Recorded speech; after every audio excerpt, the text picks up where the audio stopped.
these are the coinage that you would find here. Well, most people are going to experience these for the first time, but not exactly so, because all these Spanish monies are legal tender in the United States.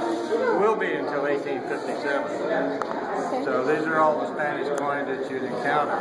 So you ought to be familiar with them a little bit, you know, when you go out. And they tell you what the values of them are. And this, of course, gives you all the different faces you might see on, because these have all the emperors. You may recognize one or another, but they all still are valid. That is if you can determine they really are gold and they really are silver, of course. Did they really bite on them? No, what you do is you weigh them. You weigh them because they have a certain weight. If they're shy, that somebody tampers with them. If they're too heavy, there's some other kind of base metal. So what you do is weigh them. A person in commerce would actually have a scale. They have gold scales. The most common was the gold scale for the guinea back east, and a half guinea, which later became a sovereign for British money. And then for these, you'll have to have a regular gold scale with weights to it. Most of the scale sets will have the certain weights that you would use in order to validate the value of the coin from whichever country it may be familiar with. The coins that you actually encounter are, you know, there's a whole bunch, and you really do need to know what they're worth. Because I had a Russian fellow tell me that this big copper coin, this one right here, which is really just a 5 kopeck coin, he said that's worth more than a ruble, which is a silver coin. It ain't, you know. There's 100 of these to 1 ruble. Now, a ruble is not worth as much as the American dollar, but the coins are, here, let me spill these out here a second. These are all the coins you're likely to encounter. Now, this is a ruble, but you see, it's not quite as big as this one, so it's not worth $1. Now, the 8, the 8 reales, is worth $1.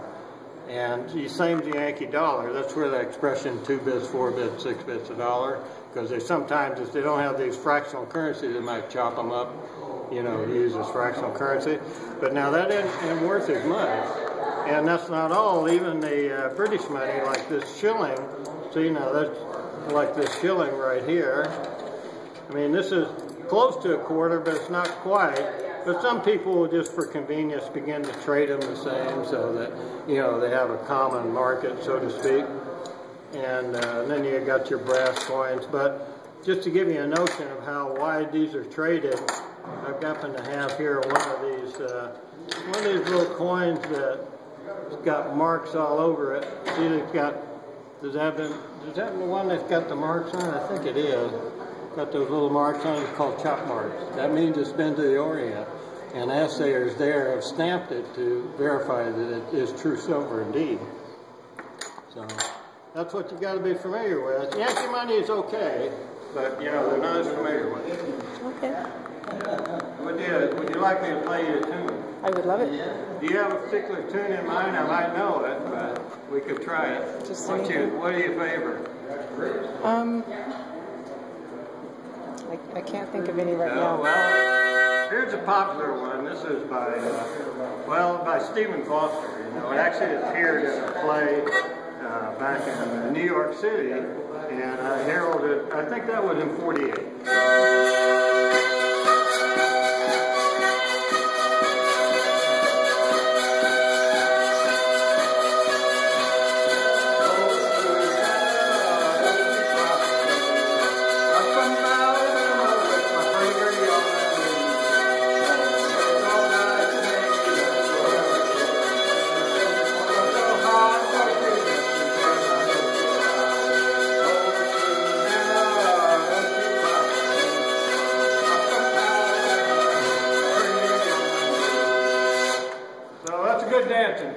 It is.